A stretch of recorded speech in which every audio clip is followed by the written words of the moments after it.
Hi, ഞാൻ ആതിര. ഞാൻ April 30-ാം തീയതിയാണ് DH എക്സാം എഴുതിയത്. എനിക്കൊരു ആവറേജ് ലെവലായിരുന്നു. എന്തായാലും ദൈവാനുഗ്രഹം കൊണ്ട് പാസ്സായി.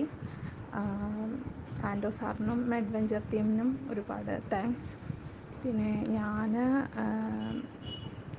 കുറച്ച് അധികം ടൈം എടുത്തിട്ട് തന്നെയാണ് സ്റ്റഡീസൊക്കെ 1 ഇയറിൻ്റെ അടുത്തായി. ഈ മെയ് ലാസ്റ്റ് ആകുമ്പോഴത്തേനും എനിക്ക് 1 ഇയർ കോഴ്സ് കംപ്ലീറ്റ് ആവുന്ന ടൈമായിരിക്കണം. ഞാൻ ഫുള്ള് ആ മെയ് മുതൽ സാറിൻ്റെ ലൈവ് ക്ലാസ്സസ് എല്ലാം അറ്റൻഡ് ചെയ്തിട്ടുണ്ടായിരുന്നു. പിന്നെ നമ്മുടെ കാൽക്കുലേഷനും കേസസും റെക്കോർഡഡ് ക്ലാസ്സസ് ആണ്, അങ്ങനെയാണല്ലോ. അപ്പോൾ അത് അറ്റൻഡ് ചെയ്തു. അത് കഴിഞ്ഞിട്ട് വീണ്ടും റെക്കോർഡഡ് ക്ലാസ്സസ് നോട്ടും വെച്ചിട്ട് എക്സ്ട്രാ പോയിൻറ്റ്സ് സാർ ഒരുപാട് എക്സ്ട്രാ പോയിൻറ്റ്സ് പറയും. അതെല്ലാം അതിൻ്റെ സൈഡിലൊക്കെ എഴുതി വെച്ചിട്ട് അങ്ങനെയാണ് പഠിച്ചത്. അതിനുശേഷം കാൽക്കുലേഷൻസ് പഠിക്കുമ്പോഴാണെങ്കിലും ഫുള്ളായിട്ട് പെന്നും പേപ്പറൊക്കെ വെച്ചിട്ട് ഇക്വേഷനൊക്കെ പഠിച്ചിട്ട് അതിൻ്റെ കൂടെ ചെയ്തുകൊണ്ടിരിക്കുകയായിരുന്നു.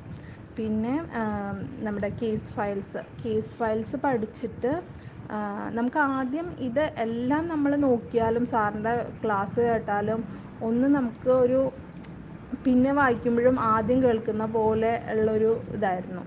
അപ്പോൾ പിന്നെ കേസ് ഫയൽസും പിന്നെ നമ്മുടെ DHൻ്റെ ഫയൽസ് ഉണ്ടല്ലോ, ഓറിയോൺ, മെയ്, പിന്നെ മെയ് അപ്ഡേറ്റ്, മെഡിസിനൽ കെമിസ്ട്രി, അങ്ങനെ എല്ലാതും ഒരു റൗണ്ട്. ഏപ്രിൽ മെയ് ഫയൽസ് കുറേ ഫയലുണ്ട്.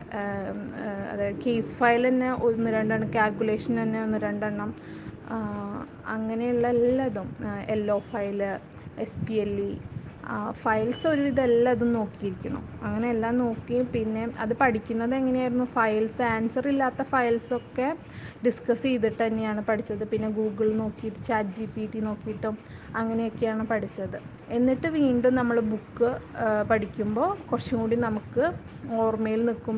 എന്തുകൊണ്ടാണ് ആ ക്വസ്റ്റ്യനിൽ അവിടെ നമുക്ക് ഈ ഓപ്ഷൻ ചൂസ് ചെയ്തിട്ട് ബാക്കിയെല്ലാം റിമൂവ് ആയി പോയത്, എന്തുകൊണ്ടാണ് നമ്മൾ ചൂസ് ചെയ്യാതിരുന്നത്, അങ്ങനത്തെ കാര്യങ്ങൾക്കൊക്കെ നമുക്കൊരു ഏകദേശം ധാരണ നമ്മൾ കേസ് ഫയൽ പഠിച്ചതിന് ശേഷം വീണ്ടും ബുക്ക് പഠിക്കുമ്പോൾ ഉണ്ടാവും. അതിൻ്റെ ഒപ്പം തന്നെ ഓരോ പോർഷൻസ് കഴിയുമ്പോഴും മോക്ക് ടെസ്റ്റ് ചെയ്യുമായിരുന്നു. പിന്നെ മോക്ക് ടെസ്റ്റ് ആദ്യമൊന്നും ചെയ്യുമ്പോൾ ആൻസർ കിട്ടുന്നേ ഇല്ല. നമ്മൾ പഠിച്ചു, ഒരു റൗണ്ട് പഠിച്ചു എന്ന് വിചാരിച്ചിട്ട് ഓരോ ചാപ്റ്റർ കഴിയുന്നതിനനുസരിച്ചിട്ട് മോക്ക് ടെസ്റ്റ് ചെയ്യുന്നുണ്ടെങ്കിലും ഒരു ആൻസർ കിട്ടാത്ത പോലെയായിരുന്നു.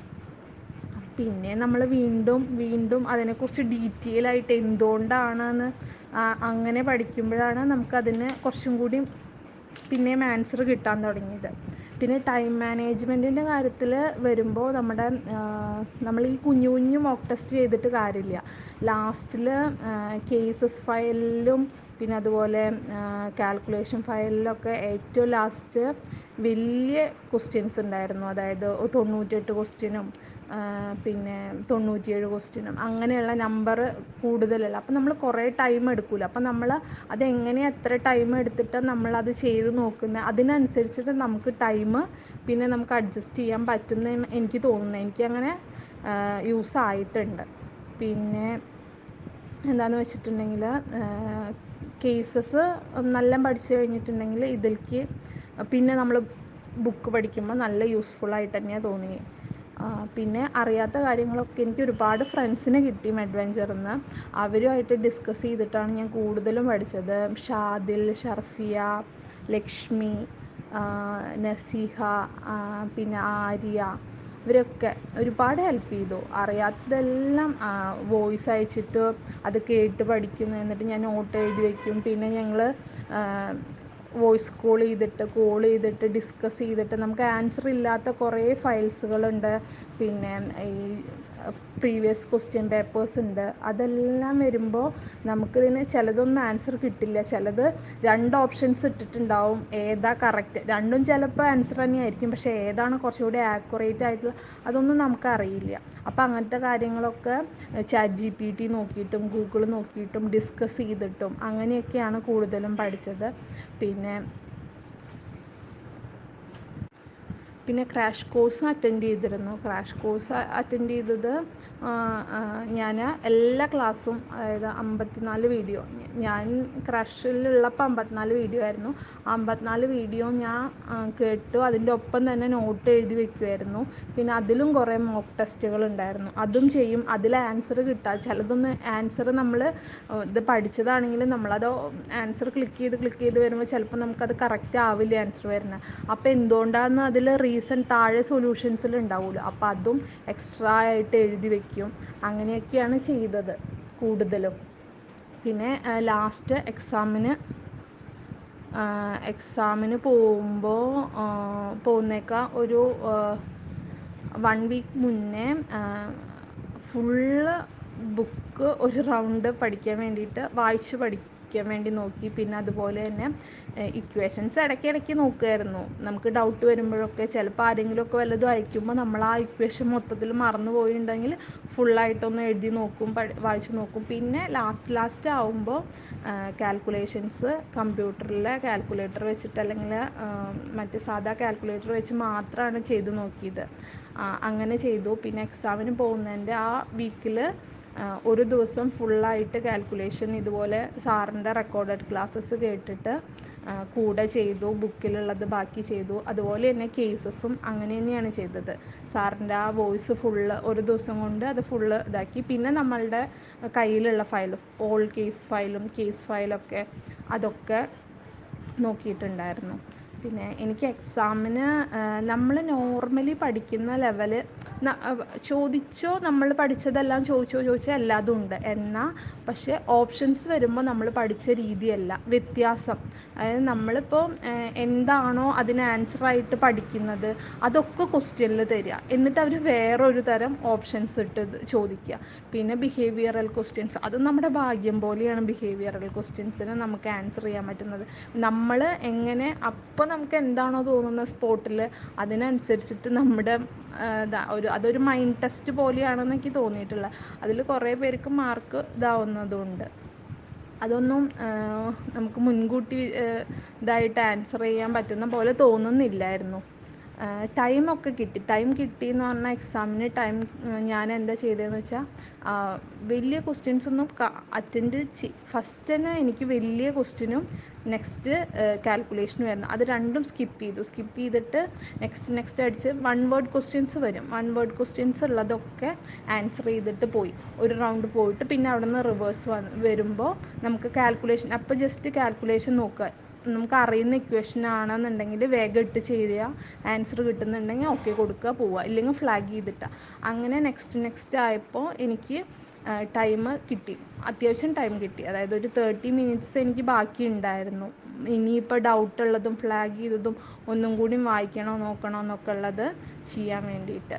പിന്നെ സെപ്പറേറ്റ് ആയിട്ട് എല്ലാതും, അതായത് ഇപ്പോൾ നമ്മുടെ അപ്ഡേറ്റഡ് മെഡിസിനൽ കെമിസ്ട്രി അത് ഒരുപാട് യൂസ്ഫുള്ളാണ്. അതിൽ എല്ലാതും വരുന്നുണ്ട്. അതായത് സ്ട്രക്ചർ ആണെങ്കിലും SAR ആണെങ്കിലും ആ കാര്യങ്ങളൊക്കെ. അപ്പോൾ SAR ആണെങ്കിൽ SARൻ്റെ മാത്രം പോർഷൻസ്, അതായത് ഇപ്പോൾ നമ്മുടെ ACE ഇൻഹിബിറ്റാസ്, PPAs, പിന്നെ ആൻറ്റിബയോട്ടിക്സിലെ സിപ്രോഫ്ലോക്സാസിൻ്റെ വരുന്നത്, അങ്ങനെ സെപ്പറേറ്റ് ആയിട്ടുള്ള അത് നമ്മൾ സെപ്പറേറ്റ് ആയിട്ട് തന്നെ വെക്കുക. അപ്പം നമുക്ക് പിന്നെ വായിക്കുമ്പോൾ ഈസി ആയിരിക്കും. അത് പിന്നെ അതുപോലെ റാനിറ്റിഡിൻ്റെ കേസ് അതൊക്കെ വരുമ്പോൾ നമുക്ക്, അല്ലാതെ അവിടെയും ഇവിടെയും തപ്പിയോണ്ടിരിക്കുമ്പോൾ നമുക്ക് പിന്നെ ടൈം പോകും. ലാസ്റ്റ് മിനിറ്റിലൊന്നും നമുക്കത് പറ്റില്ല. അപ്പോൾ അങ്ങനെ ചെയ്യുന്നത് കുറച്ചും കൂടി നല്ല യൂസ്ഫുള്ളായിരിക്കും. പിന്നെ നമ്മൾ ബുക്ക് പഠിക്കുമ്പോൾ ഓൾറെഡി നമ്മൾ സ്ട്രക്ചർ പഠിച്ചതാണെങ്കിൽ നമ്മൾ ഈ ഓപ്പിയോയിഡ് അനാൽജസിക്സ് വരുന്ന പോർഷൻസിൽ അതിൻ്റെ അടുത്ത് തന്നെ സ്ട്രക്ചർ, എപ്പിലെപ്സിയിൽ അതുപോലെ ANS CNS ആ പോർഷൻസിലൊക്കെ നമ്മൾ അതിൻ്റെ അടുത്തടുത്ത് അത് വരച്ച് വെക്കുക. അപ്പം നമുക്ക് പിന്നെ ലാസ്റ്റ് മിനിറ്റിൽ നോക്കുമ്പോൾ നല്ല ഈസി ആയിരിക്കും. നമുക്ക് പിന്നെ വേറെ നമ്മളിപ്പോൾ എന്ത് ചെയ്യും, ഇപ്പോൾ സ്ട്രക്ചർ പഠിക്കുകയാണെങ്കിൽ എല്ലാ സ്ട്രക്ചറും ഒരു കൂട്ടത്തിൽ നമ്മളെല്ലാം കൂടി ഒന്നിൽ എഴുതുമ്പോൾ നമുക്കത് അപ്പം നോക്കാൻ നമുക്ക് ഈസിയാണ്. പക്ഷെ നമ്മൾ അങ്ങനെയല്ലല്ലോ, നമുക്ക് മൊത്തത്തിലല്ലല്ലോ വരിക. നമ്മളെപ്പോഴും റിലേറ്റ് ചെയ്യുന്നത് നമ്മുടെ കേസസ് അല്ലെങ്കിൽ ഡ്രഗ്, ഇന്ന അസുഖം അതിനെ റിലേറ്റ് ചെയ്തിട്ടാണല്ലോ. പിന്നെ ഡിസീസിനനുസരിച്ചിട്ട് ഇപ്പോൾ എപ്പിലെപ്സീൻ്റെ ഓരോന്നിനും സെപ്പറേറ്റാണ്. അതായത് ഇപ്പോൾ നമ്മൾ പാർഷ്യൽ ഷീസറാണെങ്കിലും അതുപോലെ ജനറലൈസ്ഡ് അങ്ങനെ ഓരോന്നിനും സെപ്പറേറ്റ് ആയിട്ടാണല്ലോ. പിന്നെ അതുപോലെ എന്താണ് ഇപ്പോൾ ഇത് നമ്മുടെ CCBസിൻ്റെ സ്ട്രക്ചർ അങ്ങനെ സെപ്പറേറ്റ് ആയിട്ട് വരുമ്പോൾ നമ്മൾ പിന്നെ അത് നോക്കാതെ ബുക്ക് പഠിക്കുമ്പോൾ തന്നെ ഡയോററ്റിക്സ് പഠിക്കുമ്പോൾ, ഹൈപ്പർ ടെൻഷൻ പഠിക്കുമ്പോൾ, CHF പഠിക്കുമ്പോൾ അതിൻ്റെ ഒപ്പം തന്നെ നമുക്ക് ലാസ്റ്റ് മിനിറ്റിൽ ഇത് നോക്കി പോവാൻ കുറച്ചും കൂടി ഈസി ആയിരിക്കും. അപ്പോൾ നമുക്ക് അങ്ങോട്ടും ഇങ്ങോട്ടൊക്കെ വേറെ നമ്മൾ സെപ്പറേറ്റ് എഴുതി വെച്ച് പഠിച്ചു, അത് ഓക്കെ, അത് നമുക്ക് അതാണ്. പക്ഷേ ലാസ്റ്റ് മിനിറ്റിൽ ഇതായിരിക്കും ഏറ്റവും നല്ല കാര്യമെന്ന് എനിക്ക് തോന്നുന്നു. പിന്നെ സാറിൻ്റെ ക്ലാസ് എന്തായാലും നമുക്ക് നന്നായിട്ട് നമ്മളെ ഓരോ എക്സാമ്പിൾസ് വെച്ചിട്ട് മനസ്സിലാക്കിയിട്ടുള്ള രീതി തന്നെയായിരുന്നു. പിന്നെ നമ്മുടെ നോൺ ഫാർമക്കോളജി പോർഷൻസ് ആയിട്ടുള്ള ഇപ്പോൾ നമ്മുടെ കുറേ സ്റ്റഡീസ്, അനാലിസിസ്, പോസ്റ്റ് അനാലിസിസ്, അതൊക്കെ ആ സംഭവങ്ങളൊക്കെ നമ്മൾ പഠിക്കുമ്പോൾ നമ്മൾ ഇപ്പോൾ ഞാൻ ഡിസ്കസ് ചെയ്തിട്ട് തന്നെയാണ് കൂടുതലും പഠിച്ച ഫ്രണ്ട്സുമായിട്ട്. അപ്പോൾ എനിക്കറിയുന്ന വേറെ എക്സാമ്പിൾസൊക്കെ വെച്ചിട്ട് ഞങ്ങളത് പറയും, ഓരോന്ന് ഓർത്തെടുക്കാൻ വേണ്ടിയിട്ട് എന്തെങ്കിലും കോഡൊക്കെ വെക്കുക അങ്ങനെ. അതുപോലെ നോർമലി സാറ് പറയുന്ന കോഡ് പോലെ നമുക്കും വേറെ മനസ്സിൽ ഓർമ്മ നിൽക്കുന്ന കോഡുകൾ ഉണ്ടാവില്ലേ, അങ്ങനെയുള്ള കാര്യങ്ങളൊക്കെ ഒന്ന് ഇതായിട്ട് പഠിച്ചു കഴിഞ്ഞാൽ നമുക്ക് കുറച്ചും കൂടി ഇതാവും. പിന്നെ എല്ലാവരുടെയും ഭാഗ്യം പോലെയാണ്, ദൈവാനുഗ്രഹം. നന്നായി പ്രാർത്ഥിക്കുക, നന്നായി പഠിക്കുക, നന്നായി പ്രാർത്ഥിക്കുക. എല്ലാവരും ഇനി പ്രിപ്പയർ ചെയ്യുന്ന എല്ലാവർക്കും പാസ്സാവാൻ ദൈവം അനുഗ്രഹിക്കട്ടെ. താങ്ക് യു ആൻഡോ sir, adventure. Thank you so much.